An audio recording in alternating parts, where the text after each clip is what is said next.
গতকাল এটা হলো আমাদের বাসার ফ্ল্যাটের টাইলসের অবস্থা।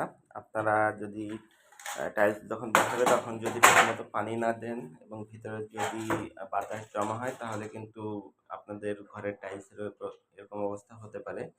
দেখেন এখানে কিন্তু যে টাইলসগুলো বসানো হয়েছে সেখানে কিন্তু ঠিকমতো যে মানে ঢালাই দেওয়া বা ম্যাটেরিয়ালস দেওয়ার দরকার সেগুলো কিন্তু কিছুই ব্যবহার করেনি, ফলে এরকম টাইলসগুলো উঠে গেছে আর কি, ভিতরে গ্যাস জমা হয়ে।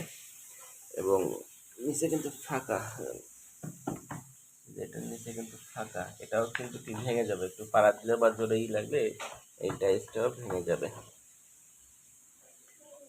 তাই আপনারা যখন টাইলস বসাবেন তখন অবশ্যই খেয়াল রাখবেন যে পর্যাপ্ত যেন পানি থাকে এবং নিচে যেন ফাঁকা না থাকে এবং গ্যাস যেন জমা না হয়, এগুলোর দিকে অবশ্যই খেয়াল রাখবেন, তাহলে এরকম বিড়ম্বনায় আপনাদের পড়তে হবে না।